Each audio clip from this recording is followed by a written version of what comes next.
بسم الله الرحمن الرحيم الحمد لله رب العالمين اللهم صل وسلم على سيدنا محمد الفاتح لما أغلق والخاتم لما سبق ناصر الحق بالحق والهادي إلى صراطك المستقيم وعلى آله وأصحابه حق قدره ومقداره العظيم سبحانك لا علم لنا إلا ما علمتنا إنك أنت العليم الحكيم ولا حول ولا قوة إلا بالله العلي العظيم رب اشرح لي صدري ويسر لي أمري واحلل عقدة من لساني يفقه قولي أما بعد Ma'asyiral hadirin jamaah yang dimuliakan Allah Subhanahu wa taala. Pada kesempatan pertemuan sebelumnya kita sudah membahas tentang ahkamul wudu yang terkait dengan apa yang sunnah dilakukan pada saat melaksanakan wudu dan membahas pula tentang apa yang dimakruhkan dalam ritual wudu. Dan juga kita sudah membahas tentang kisah seorang yang bernama Fudail, seorang yang bernama Syekh Ajal. Dan pada kesempatan kali ini kita akan melanjutkan bahasan kita masih terkait dengan persoalan kesunahan wudu, tetapi cerita dan kisah yang dihadirkan penulis kitab ini Syekh Zainuddin Al-Malibari. Qala al-musannif rahimahullahu ta'ala wa hukiya anil Fudaili ibni Iyadin. Wa hukiya dihikayatkan, diceritakan. Maka dari kata ini muncul kata hikayat. Dari kata ruya muncul kata riwayat. Jadi kata hikayat bahasa Indonesia itu diambil dari bahasa Arab. Sama dengan riwayat itu dari bahasa Arab diambil ke dalam bahasa Indonesia. Ini menandakan bahwa bahasa Indonesia ini adalah bahasa yang miskin kosakata. Kenapa? Karena banyak mengakomodir, mengambil dari bahasa-bahasa asing, terutama bahasa Arab. Wa hukiya anil Fudail. Dihikayatkan dari seorang yang bernama Fudail bin Iyad. Siapa Fudail bin Iyad ini?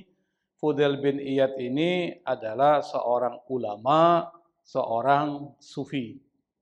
Beliau mendapat gelar Syekhul Haram, guru besar Masjid Al-Haram di Mekah. Dan beliau lahir pada tahun 105 Hijriah itu di wilayah Khurasan. Khurasan ini ada di mana, Pak? Sekitar Iran, Afghanistan. Antara Iran dan Afghanistan. Itu Khurasan. Nanti Dajjal muncul dari Khurasan. Kalau kita bicara tentang tanda-tanda kiamat besar, salah satunya adalah khurujud Dajjal, munculnya Dajjal. Di mana? Dari Khurasan. Kapan-kapan kalau kita ada pembahasan itu kita akan bahas. Dan beliau ini wafatnya di Mekah. Jadi lahir 105 Hijriah, kemudian wafat di Mekah 187 Hijriah. Berarti kalau dilihat pada Imam Syafi'i kelahiran beliau lebih dulu. Kalau Imam Syafi'i lahir 150 dan meninggal 204. Berarti umurnya berapa, Pak? 54. Imam Nawawi umurnya juga pendek. Tapi keberkahan hidupnya diisi dengan taklim, diisi dengan ta'allum. Belajar, mengajar, menulis. Itu hidup yang berkah begitu, Pak. Jadi bukan nongkrong di jalan, ngobrol sana, ngobrol sini, ngomongin orang, macam-macam itu. Jangan. Hidup kita ini singkat. Kalau ada pengajian, hadiri. Raudhah min riyadil jannah. Nanti menyesal. Ketika kita nanti sudah meninggal di alam barzah, kita bilang, ya Allah, laula aqatani ila ajalin qarib. Ya Allah, kalau seandainya kau kembalikan lagi sedikit aja. 1 hari aja. Fa asaddaqa wa akum minas shalihin. Saya pasti akan banyak bersedekah dan saya akan jadi orang soleh. Tapi kan udah terlambat. Udah nggak ada lagi kembali. Kalau sudah masuk ke alam barzakh, tidak mungkin kembali ke alam dunia. Semua urusan amal Anda selesai. Anda harus mempertanggungjawabkan apa yang Anda lakukan di saat hidup di dunia. Maka orang yang cerdas itu, kata Nabi, adalah orang yang hari-harinya selalu ingat mati. Kalau dia ingat mati, maka motivasi amal soleh. Amal soleh banyak, Pak. Amal soleh itu salah satu yang dicintai oleh Allah dan Rasulnya adalah menghadiri majelis ilmu. Karena dia adalah amalan-amalan kebaikan, amalan surga, tidak banyak yang suka. Kenapa? Wa huffatil jannatu bil makarih. Kata Nabi, surga itu dikelilingi oleh sesuatu yang enggak enak. Wa huffatin naru bisyahwat. Sementara neraka itu diliputi oleh sesuatu yang enak. Makanya orang kalau diajak yang enggak baik-baik, ikut aja dia. Enak dia. Meskipun bayar, dia keluarin duit, Pak. Tapi kalau majelis ilmu, mikirnya banyak. Gratis. Masih banyak berpikir. Nah, karena itu maka jangan kita lewatkan satu hari hidup kita ini dengan sesuatu yang tidak bermanfaat. Nah, Fudail bin Iyad ini, beliau dulu pada saat masih mudanya itu preman, Pak. Kalau dibandingkan dengan preman Kemanggisan, masih hebatan Fudail bin Iyad. Kalau preman Kemanggisan cuma nakut-nakutin doang. Tapi Fudail bin Iyad sampai merampok, mencuri, macam-macam dia lakukan. Yang buruk-buruk dia lakukan. Nah, satu ketika, pada saat perjalanan pulang, dia dengar ada orang baca Al-Quran. Yang dibaca itu surat Al-Hadid ayat 16. Nanti dicari itu. Alam ya'ni lilladina amanu an takhsha'a qulubuhum li dzikrillah. Nanti dibaca ayatnya. Belumkah datang saatnya? Lilladzina amanu, bagi orang-orang beriman, an takhsha'a qulubuhum li dzikrillah. Hati mereka tunduk untuk ingat Allah Subhanahu wa taala. Fudail bin Iyad pada saat dia mau tidur terngiang-ngiang tuh kalimat itu. Karena dia orang Arab, tentu ngerti bahasa Arab tuh. Dia ngerti bahasa Arab, tahu artinya, terngiang-ngiang terus. Sampai kemudian menetes air mata penyesalan, dia taubat kepada Allah Subhanahu wa taala. Hari-hari keburukan dia ganti dengan kebaikan. Itu baru taubat. Apa yang dilakukan? Dia mengkaji ilmu dan seterusnya sampai dia menjadi seorang ulama besar. Dan bahkan Imam Ahmad bin Hanbal, pendiri mazhab Hambali, berguru sama beliau. Sufyan bin Uyainah, seorang ahli hadits dan ahli fikih, dia punya mazhab fikih, tapi mazhabnya enggak berkembang. Itu berguru sama Fudail bin Iyad. Dan karenanya Fudail ini seorang ulama besar, seorang sufi. Tentu karamahnya banyak, Pak. Yang namanya seorang ulama, sufi, dia adalah wali min auliyaillah. Allah cinta sama dia. Satu ketika dia sedang mengajar di Mekah. Karena dia termasuk Syekhul Haram. Atau guru besar Masjidil Haram. Saat ngajar, tiba-tiba dia berhenti. Pada saat dia berhenti, dia berkata, "Ya Allah, ampunilah dia. Hari ini ruh seorang raja besar telah dicabut Allah Subhanahu wa taala." Pada saat itu terjadi Khalifah Harun ar-Rasyid, seorang khalifah, seorang raja besar dinasti Abbasiyah, itu wafat di Tus, di wilayah Khurasan. Kalau dihitung-hitung jaraknya antara Mekah dengan Khurasan 2.500 km. Kira-kira pada saat itu ada nggak informasi yang cepat masuk, Pak? Kecuali kita sekarang WA. Ada di sana kita tahu cepat WA. Dulu belum ada, Pak. Kenapa dia tahu? Itu adalah i'lam minallah Subhanahu wa taala. Allah beritahu dia. Dan karena itu maka dia mengucapkan kalimat yang kita mungkin nggak paham maksudnya. Kenapa? Karena dia dekat sama Allah Subhanahu wa taala, maka matanya menjadi mata Allah Subhanahu wa taala. Pandangannya jadi pandangan Allah. Artinya apa? Dia mengetahui apa yang belum terjadi dan dia mengetahui yang tidak diketahui oleh banyak orang tuali. Nah, salah satunya adalah yang dikisahkan di dalam kitab ini. Annahu nasiya minal wudu. Fudail bin Iyad satu ketika nasiya fil wudu. Dia lupa tuh. Dalam melaksanakan wudu, dia lupa apa? Ghuslal yadaini marratain. Membasuh dua tangan dua kali, dia lupa. Artinya berapa kali, Pak? 3 tuh. Dia lupa. Cuma lupa sekali tuh. Harusnya 3 kali. Dia lupa. Sehingga dia basuh 2 kali. Falamma sholat, ketika dia melaksanakan sholat. Wanama, lalu kemudian tidur setelah melaksanakan sholat. Fitil kalaila, pada malam tersebut. Apa yang terjadi? Ra'an Nabiya sallallahu alaihi wasallam faqal, dia kemudian mimpi bertemu Rasulullah sallallahu alaihi wasallam di dalam tidurnya. Lalu Nabi berkata, faqala, ya Fudail, wahai Fudail, al-ajabu minka, aneh banget engkau ini. Annaka tatruku fil wudu'i sunnati. Dalam melaksanakan wudu yang kau lakukan tadi, engkau meninggalkan sunnahku. Dia tegur, Pak. Kita kalau lupa sunnah wudu ditegur Nabi enggak, Pak? Enggak. Bukan wali. Beda, Pak. Ditegur langsung, Pak. Kenapa? Kekasih Allah tuh enggak boleh begitu. Kekasih Rasulullah enggak boleh begitu. Sunnah harus dilaksanakan. Maka kalau kita ingin cinta Rasulullah, sunnah-sunnah Rasul dilaksanain. Itu maksudnya gitu. Tapi kalau kita ngaku cinta kepada Nabi, tapi ajarannya kita nggak laksanain, sunnahnya kita nggak hidupkan, cinta ente bohong. Bohong nggak, Pak? Bilangnya cinta tapi nggak mau berkorban. Bohong nggak tuh? Bohong tuh. Namanya cinta palsu. Bukan cuma ijazah aja yang palsu, Pak. Cinta juga ada yang palsu, Pak. Ngomong doang cinta tetapi tidak mengikuti apa yang diinginkan dari yang dicintainya itu. Apa yang terjadi setelah ditegur oleh Rasulullah dalam mimpinya? Fantabahal Fudail min naumihi. Fudail langsung bangun dari tidurnya, Pak. Wajaddadal wudu'a min awwalihi. Dia perbaharui wudunya dari awal lagi. Padahal dia udah sholat. Padahal menurut fikih sah nggak tuh wudunya? Sah. Sekalipun sah. Tapi nggak mengamalkan sunnah. Wa waddafa ala nafsihi 500 rak'atin ila sana.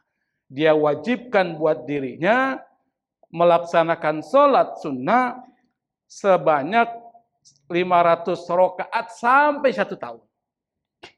Anda bayangkan, Pak, dia lupa cuma 1. Lupa. Yang seharusnya 3, dia basuh jadi 2. Karena dia lupa ditegur Nabi, lalu dia wajibkan dirinya untuk menebus kesalahan itu, melaksanakan sholat 500 rakaat setiap malam. Sunnah. Sampai selama 1 tahun. 500 rakaat, Pak. Bapak sanggup gak tuh? Nggak mungkin kita sanggup. Yang witir 1 rakaat aja malas-malesan.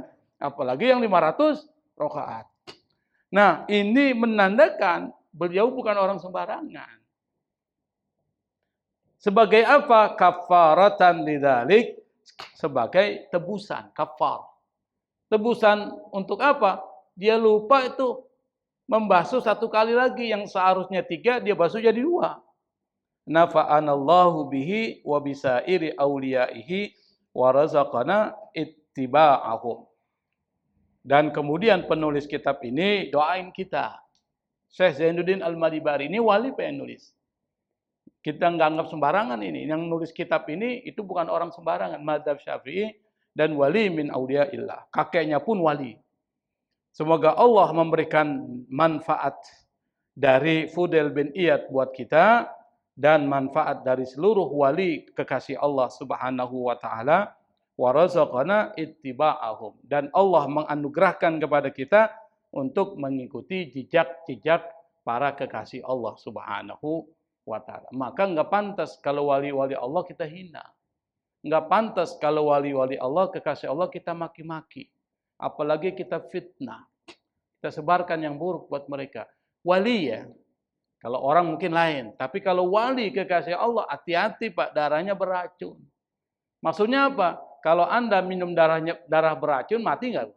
Mati. Kalau Anda mengganggu kekasih Allah, Anda bisa mati, Pak. Contoh, Hasan Al-Basri. Hasan Al-Basri ini luar biasa. Satu ketika, dia ngajar nih, ada 1 orang suka gangguin majelis ilmu dia. Gangguin. Kalau dia ngajar, ngomong mulu. Ganggu nggak tuh? Ganggu. Harusnya kalau ngomong keluar aja. Jangan gangguin yang lain pada saat melaksanakan ngajar. Mengganggu yang lain. Ngomong, mengganggu, pokoknya mengganggu sekali. Dan mengganggunya bukan mengganggu cuma sekedar ngomong, tapi memang ingin menggagalkan pengajian itu. Sampai-sampai jamaahnya bilang, gimana nih Pak Kiai? Kalau kita bahasa kita, Pak Kiai gimana nih? Apa perlu orang itu kita hajar nih? Jangan. Jangan. Saya serahin saja sama Allah. Tuh, diserahin sama Allah, Pak. Besokannya mati, Pak. Diserahin sama Allah. Kalau diserahin sama Bapak, belum tentu mati. Dipukul, belum tentu mati. Allah. Kenapa?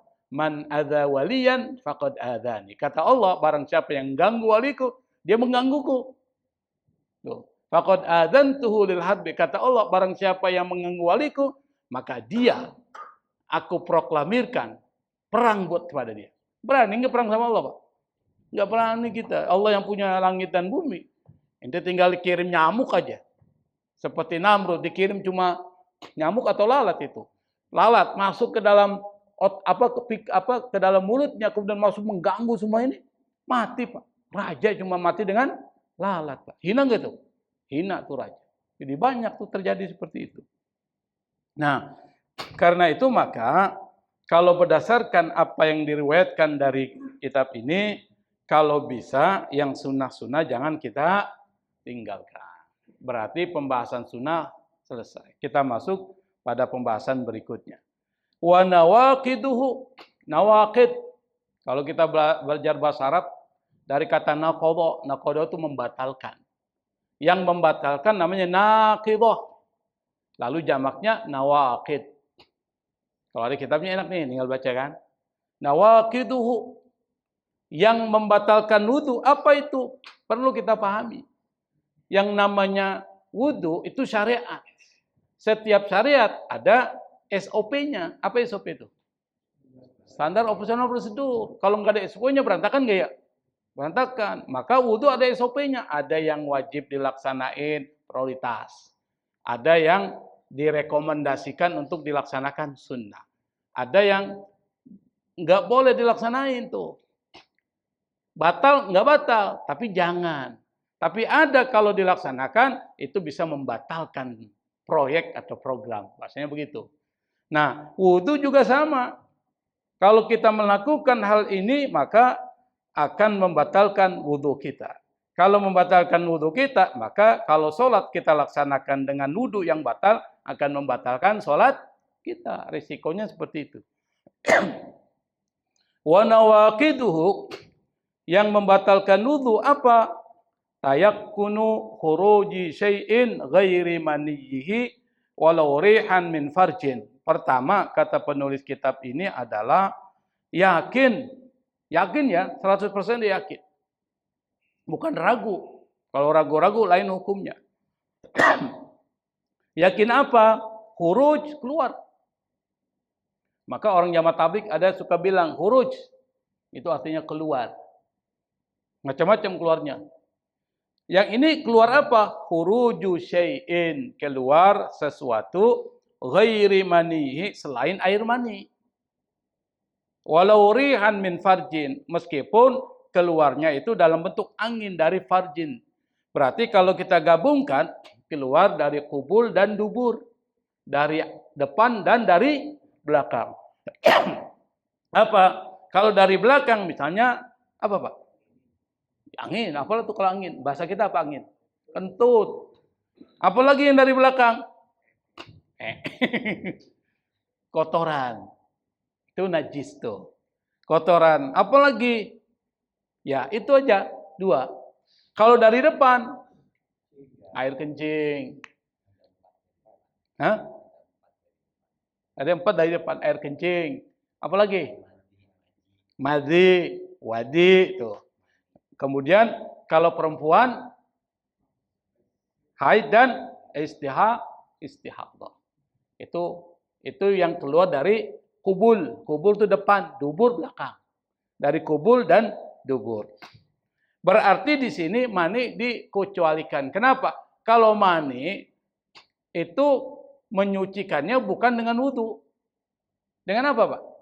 Mandi besar. Nanti akan dibahas di dalam kitab ini. Pembahasan tentang al-ghuslu. Kita harus tahu sebagai seorang muslim. Berarti kalau keluar mani beda dengan keluar mazi dan apa itu? Keluar mazi dan wadi. Apa bedanya mazi dan mani, mani, wadi dan mazi? Apa bedanya, Pak? Bapak bisa bedakan nggak? Ini air mani nih. Ini air wadi.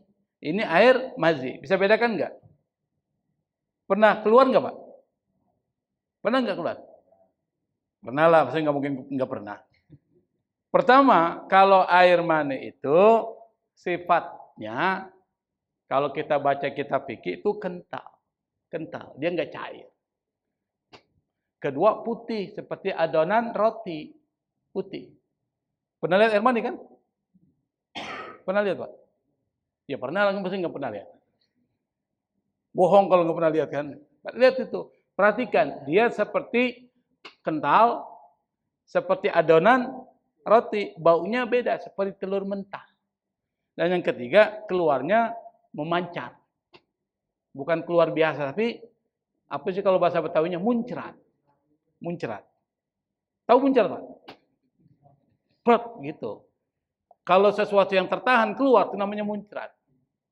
Tapi kalau wadi itu sifatnya kalau mazi cairannya bening. Bening. Lengket. Tidak kental, tidak berbau. Keluar tanpa tekanan, keluar biasa aja.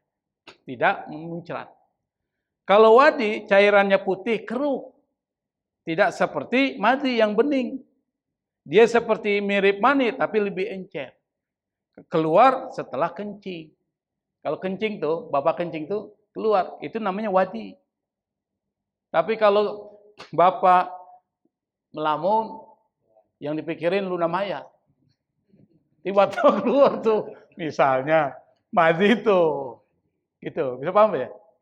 Nah, penyebab keluar dari mani itu adalah mimpi basah. Kedua, hubungan intim. Ketiga, terangsang seksual, sexual arousal. Jadi ada rangsangan seksual. Itu mani itu. Tapi kalau seandainya mazi, itu cuma pikiran. Bapak tuh pikirannya porno. Pikirannya membayangkan sesuatu dalam pikiran. Lalu kemudian, atau membayangkan berhubungan seksual. Dan tidak disertai dengan syahwat yang kuat, tapi membayangkan. Tiba-tiba keluar dari kemaluan. Itu namanya apa itu? Mazi. Tapi kalau wadi keluar karena lelah. Lelah dia. Kerjanya berat, angkat beban berat. Pas dibuang air kecil, keluar tuh cairan. Yang bening, tapi lebih keruh, encer. Maka itu disebut dengan wadi. Mani itu tidak najis. Tuh, mani tidak najis. Yang najis itu adalah mazi dan wadi. Kalau mani keluar harus mandi besar. Tapi kalau wadi dan mazi itu hanya dibersihin aja. Kemudian wudu kembali. Batalkan wudu. Kenapa? Keluar mandi itu tidak membatalkan wudu, tapi harus mandi besar. Sementara mazi yang biasa aja itu tidak bisa dengan wudu. Kenapa, Pak? Ada yang tahu? Kenapa kalau mani harus mandi? Karena mani itu kalau keluar, itu seperti perjalanan Anda berlari berkilo-kilo. Lelah. Bapak pernah hubungan suami istri kan? Ada yang istrinya, masih ada? Kira-kira capek nggak berhubungan, Pak? Capek tuh.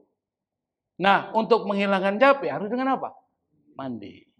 Makanya Allah Subhanahu wa taala itu sangat adil. Dan itu dilaksanakan pada saat ketika selesai melaksanakan hubungan suami istri. Karena lelah. Kembali lagi refresh. Tapi kenapa mazi dan wadi itu tidak mandi? Bayangkan Pak, kalau setiap keluar mazi dan wadi mandi, setengah mati kita. Betul nggak? Bahaya itu. Habis air, apalagi musim kemarau. Setengah mati itu. Makanya Allah Maha Adil. Kan nggak mungkin setiap hari kita berhubungan suami istri kan? Mungkin nggak? Apalagi yang udah umur 60 tahun. Nggak mungkin. Bang Ajis mungkin. 60, hampir 50 tahun ke atas. Sudah mulai menurun itu frekuensinya. Betul nggak? Nah, itu pun masih untung sama sekali. Artinya apa? Enggak setiap hari. Kalaupun berhubungan itu cuma beberapa menit, lalu kemudian capeknya luar biasa. Maka cara menghilangkannya itu adalah dengan mandi. Itu rahasia Allah Subhanahu wa Ta'ala memberikan syariat mandi junub terhadap orang yang berhubungan suami istri. Itu yang pertama. Yang kedua, wa ghalabatun 'alal aqli la binaumin mumakkinin maq'adatahu. Yang kedua yang membatalkan wudu itu adalah ghalabah. Ghalabah itu artinya ghalabatu 'alal aqli itu maksudnya apa? Tidak sadar. Akalnya itu kayak hilang gitu. Enggak sadar. Kalau orang enggak sadar, misalnya apa? Pingsan, atau dia mabuk, atau dia gila, tiba-tiba dia gila, hilang akalnya. Ada enggak orang begitu? Normal, gila dia, beberapa hari setelah itu sembuh lagi. Ada enggak begitu? Ada, Pak. Yang berikutnya adalah epilepsi, penyakit ayan. Pada saat dia diserang oleh penyakit itu, dia lupa tuh. Nah, yang seperti itu membatalkan wudu. Kalau dia wudu, lalu terjadi hal-hal seperti itu, maka wudunya jadi batal. Atau seperti orang yang lupa kesadaran karena tidur. Tapi tidurnya bukan tidur seperti orang tidur yang masih sadar. Ada orang tuh kalau Jumat, dia nyender tuh di tiang. Tiba-tiba udah komat itu. Tertidur dia. Batal enggak wudunya? Enggak. Wudunya enggak batal. Yang batal wudu adalah ketika Anda lupa kesadaran. Maka orang-orang yang tidur misalnya seperti dalam perjalanan itu, yang pantatnya itu bersentuhan dengan lantai misalnya atau sesuatu, itu kan bisa menghambat keluarnya angin. Maka yang seperti itu dianggap bukan tidur yang membatalkan wudu. Yang membatalkan wudu itu tadi, yang tidurnya itu dia lupa semua. Tidur seperti apa? Ya tidur pada saat ketika Anda berbaring, lalu Anda lupa. Di situ akan terjadi sesuatu yang Anda nggak sadar. Misalnya apa? Kentut, sadar nggak tuh? Enggak. Tangan Anda gentayangan nih pada saat ketika tidur tuh. Kalau seandainya Anda wudu, lalu kemudian Anda pegang kemaluan Anda saat tidur, batal nggak tuh? Batal. Kita nggak sadar tuh. Maka kemudian di dalam fikih Islam, orang yang tidur yang tidak sadar atau pantatnya tidak melekat ke tanah atau dalam keadaan duduk misalnya, kalau dalam keadaan duduk nggak membatalkan, tapi dalam keadaan berbaring dia lupa, maka itu bisa membatalkan wudu. Yang berikutnya adalah wa massu farjin adamiyyin. Masuk itu artinya menyentuh. Menyentuh apa? Farji, kemaluan, faraj. Kemaluan siapa? Adamiyin, orang, manusia, Adam. Maka disebut dengan adamiyin. Anak keturunan Adam, yaitu manusia. Bibatni kaffin, dengan ini. Kalau ini enggak. Kalau pegang ini nih, begini, nih enggak membatalkan. Tapi dengan ini nih, perut. Apa bahasanya kalau telapak tangan. Kalau dengan telapak tangan menyentuh itu bisa membatalkan.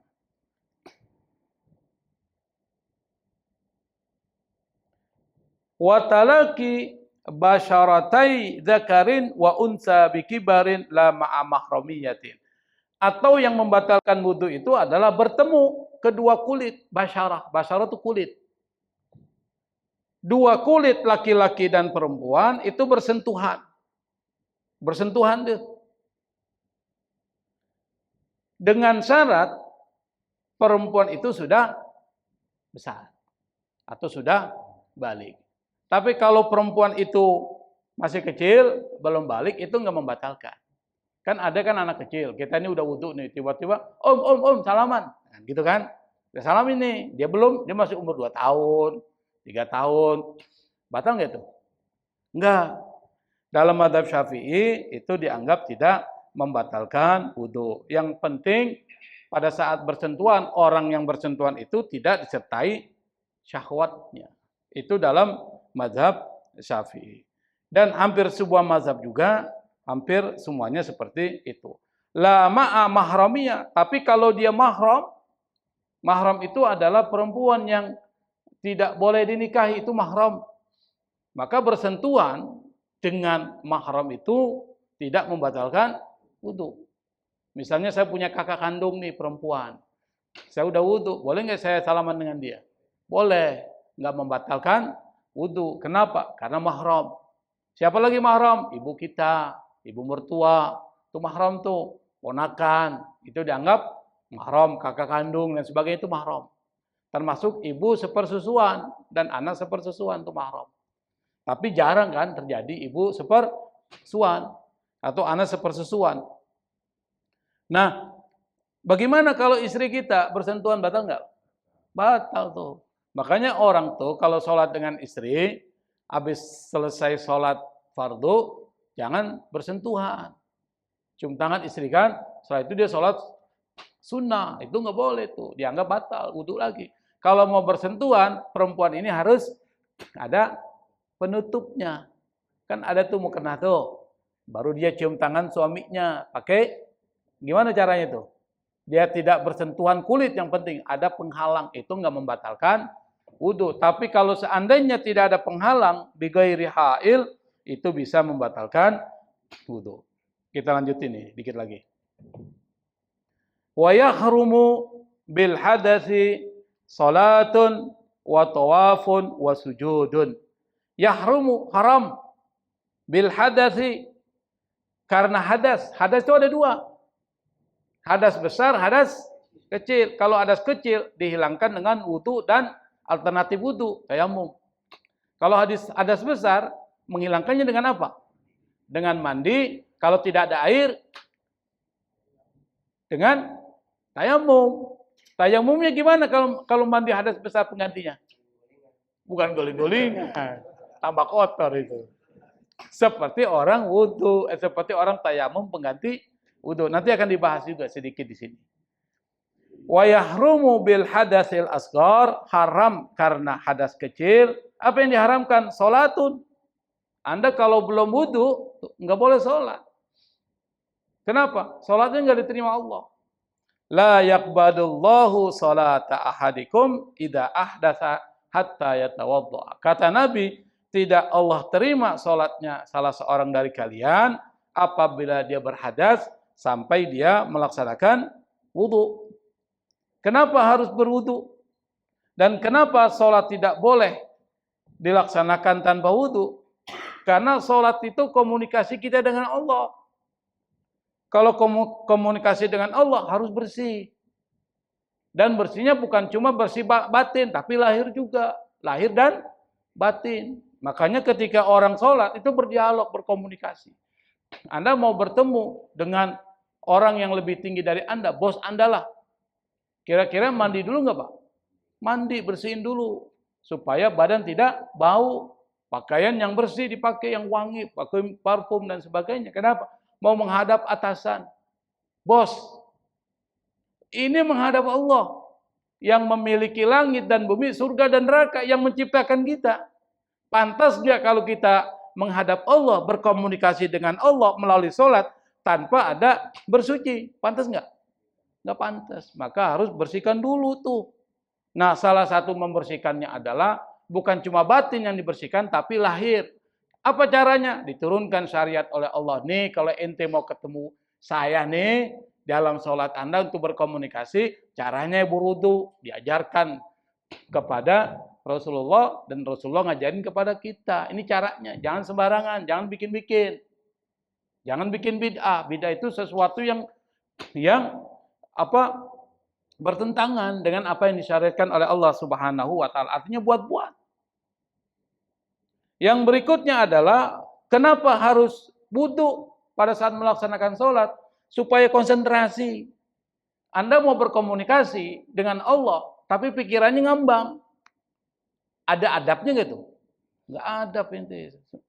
Kenapa? Sama ketika kita ingin ketemu atasan, tapi pikiran kita ini blank itu, nggak konsentrasi. Diomelin nggak tuh? Pasti diomelin oleh atasan. Bisa mempengaruhi jabatan kita, bisa mempengaruhi posisi kita. bisa mempengaruhi gaji kita. Ente nggak serius kerja nih. Turunin tuh. Dari kepala menjadi bawahan. Kenapa? Karena konsentrasi. Nah, untuk supaya konsentrasi pada saat menghadap Allah, maka persiapkan pikiran dan hati Anda. Salah satunya adalah Anda harus menghilangkan hadas kecil. Yaitu dengan melaksanakan wudhu. Jadi, sholat harus dengan wudhu, itu logis. Bukan nggak logis, logis tuh. Kenapa? Memang harus begitu. Masa menghadap Allah dengan sesuatu yang kotor secara maknawi dan kotor secara batini. Itu yang pertama. Yang kedua, yang tidak boleh dilaksanakan pada saat Anda dalam keadaan hadas kecil, salatun wa tawafun. Tawaf. Jadi tawaf itu mengitari Ka'bah 7 kali. Dalam mazhab Syafi'i itu harus bersih. Harus taharah. Kenapa? At-tawafu bil baiti salatun. Tawaf mengitari Ka'bah itu seperti salat. Kalau seperti salat, perlu enggak wudu, Pak? Perlu. Illa annallaha abaha fihil kalam, tetapi dalam melaksanakan tawaf boleh ngomong. Kalau sholat boleh ngomong nggak? Nggak, bedanya cuma itu. Kalau sholat tidak boleh Anda bicara selain kalimat-kalimat sholat di situ. Tapi kalau tawaf boleh Anda cerita sambil jalan, yang penting kiterin. Cerita sama istrinya, oh no, macam-macam. Tapi kalau kita tawaf jangan cerita. Apa yang kita laksanain? Kita doa sama Allah. Tapi kalau kita ngomong, itu tidak membatalkan wudu. La yusalli ar-rajulu wa la yatufu bil baiti illa bitahur. Tidak boleh seorang sholat dan seorang mengitari Ka'bah atau tawaf illa bitahur. Kecuali dia dalam keadaan bersih atau suci. Wa sujudun. Yang ketiga, tidak boleh Anda melaksanakan wujud kalau dalam keadaan sujud, dalam keadaan Anda tidak bersih. Maksudnya sujud apa? Sujud tilawah. Jadi sujud tilawah itu harus suci, Pak. Harus toharoh dalam keadaan berwudu. Tidak boleh dalam hadas kecil. Apa maksudnya hadas kecil? Anda tidak berwudu. Jadi pada saat ketika Anda misalnya sujud tilawah, apa sih sujud tilawah itu, Pak? Apa sujud tilawah? Sujud yang dilaksanakan ketika mendengar ayat-ayat sajdah. Itu ada ayat-ayat sajdah itu. Misalnya di surat Al-Alaq itu ada. Di surat Alif Lam Mim As-Sajdah itu ada tuh. Yang biasa dibaca itu Nurul Iman masih enggak? Masih ya? Alif Lam Mim Sajdah itu dibaca Jumat subuh tuh. Lalu kemudian ada sujud. Ada yang bilang, kok sholatnya sampai berapa kali? Bukan itu sujud tilawah. Kalau orang nggak ngerti bingung tuh. Itu namanya sujud tilawah. Atau Anda sujud ketika orang lagi baca Quran, tiba-tiba Anda dengar ada ayat sajdah. Anda juga harus sunnahnya sujud tilawah. Tetapi pada saat melaksanakan sujud tilawah harus dalam keadaan suci. Jadi nggak sembarangan, nggak main atau sama dengan sujud syukur. Kalau sujud syukur nggak perlu suci. Tapi pada saat diharuskan, disunahkan dalam keadaan suci. Bagaimana caranya? Kapan-kapan kita akan ajarkan. Gimana cara sujud tilawah dan gimana cara sujud syukur. Ada juga sujud sahwi, lain lagi ceritanya. Kenapa? Karena Nabi Muhammad SAW beliau pernah membacakan kepada kami Al-Quran. Fa'idha marra bisajdah kabbara wa sajada wasajadnama. Pada saat ketika dia melalui ayat-ayat sajdah, lalu kemudian beliau takbir, lalu sujud, dan kami pun sujud bersama Rasulullah sallallahu alaihi wasallam. Jadi sujud tilawah harus dilaksanakan dalam keadaan suci. Lanjutin. Wa massu wa hamlu ma kutibat fi Qur'anun lidirasa. Atau menyentuh atau membawa sesuatu yang di dalamnya itu ada tulisan Al-Quran. Lidirasa, untuk dipelajari. La ma'a tafsirin zada alaih. Jadi ketika kita menyentuh atau membawa mushaf Al-Quran, itu harus dalam keadaan suci. Kalau dalam keadaan tidak suci, maka itu bisa membatalkan atau diharamkan oleh Allah Subhanahu wa Ta'ala. Gimana kalau Quran itu ada terjemahnya atau tafsirnya? Kalau tafsir dan terjemah itu lebih dari Al-Qur'annya, maka nggak apa-apa kalau nggak pakai wudu. Ngerti nggak maksudnya, Pak? Kalau Quran mushaf ini Quran ini, mushaf ini, nggak boleh Bapak pegang aja tanpa wudu. Jangan pegang-pegang biasa aja, harus pakai wudu mazhab Syafi'i. Kalau mazhab Syafi'i harus wudu. Tapi kalau Al-Quran itu ada terjemahnya plus ada tafsirnya, kalau dibandingkan lebih banyak terjemahan dan tafsirnya ketimbang ayat-ayat Qur'annya, maka boleh memegang dan membawanya tanpa wudu. Bisa dipahami nggak nih, Pak? Bisa ya? Wala qalbu waraqihi bi'ud. Dan ketika Anda memegang Quran, nih lembaran-lembaran, karena Anda nggak wudu, lalu Anda pakai kayu nih, boleh nggak? Apa bahasanya sih? Kayu petunjuk tuh. Kalau bahasanya apa sih? Kolam, kayak seperti kolam tuh. Pakai lidih diginiin tuh. Anda nggak punya wudu, boleh kalau begitu. Kalau nggak punya wudu. Kenapa? Karena ada satu ayat di dalam Al-Quran, surat Al-Waqiah kalau nggak salah, la yamassuhu illal mutahharun. Tidak boleh disentuh Al-Quran itu kecuali al-mutahharun. Kata mazhab Syafi'i, yang dimaksud al-mutahharun ini adalah orang harus suci. Yang menyentuh Al-Quran itu harus yang sudah suci. Itu dalilnya. Tapi kata mazhab Hanafi, itu maksudnya bukan al-mutahharun, bukan orang bersuci, tapi malaikat. Ngerti nggak, Pak? Malaikat. Berarti Al-Quran yang mana? Yang di Lauhil Mahfuz. Tapi pendapat itu lemah. Kalau malaikat saja harus bersih ketika menyentuh Al-Quran, apalagi kita, itu maksudnya. Kalau malaikat aja bersih ketika menyentuh Al-Quran, apalagi kita yang bukan malaikat, maka pada saat menyentuh Al-Quran harus dalam keadaan bersih dan suci. Saya pikir ini yang bisa saya sampaikan, karena waktu Isya sudah datang. Wallahul musta'an, wallahul muwaffiq ila aqwamit thoriq. Wal afu minkum. Wassalamualaikum warahmatullahi wabarakatuh.